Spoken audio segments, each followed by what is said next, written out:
प्राचीन समय में एक महान ऋषि थे, मार्कंडेय ऋषि। वे भगवान के परम भक्त थे और हमेशा तपस्या में लीन रहते थे। एक दिन उनके मन में एक जिज्ञासा उठी।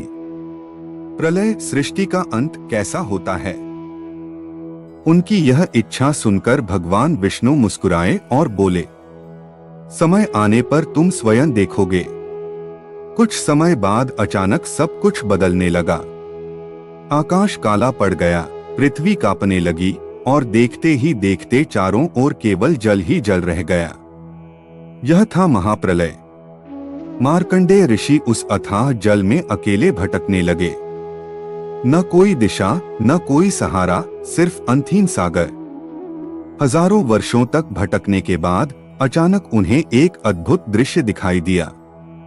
एक छोटा सा बालक एक बरगद के पत्ते पर लेटा हुआ और वह शांत भाव से मुस्कुरा रहा था। वह कोई साधारण बालक नहीं था, वह स्वयं श्री कृष्ण का दिव्य रूप था। जैसे ही मार्कंडेय उस बालक के पास पहुंचे, बालक ने गहरी सांस ली और ऋषि उसके श्वास के साथ उसके अंदर चले गए। अंदर जाकर उन्होंने क्या देखा? पूरी सृष्टि, आकाश, पृथ्वी, पर्वत, नदियां, मनुष्य, सब कुछ। वे चौंक गए। यह कैसे संभव है?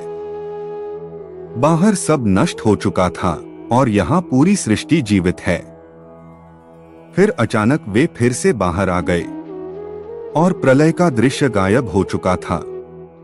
सब कुछ पहले जैसा हो गया। तभी भगवान विष्णु प्रकट हुए और बोले, यह मेरी माया है। सृष्टि मेरे भीतर है और मैं सृष्टि में हूं। सीख, ईश्वर की माया और शक्ति को समझ पाना असंभव है। जो दिखता है वही संपूर्ण सत्य नहीं होता। सच्चा ज्ञान तभी मिलता है जब अहंकार समाप्त हो जाता है।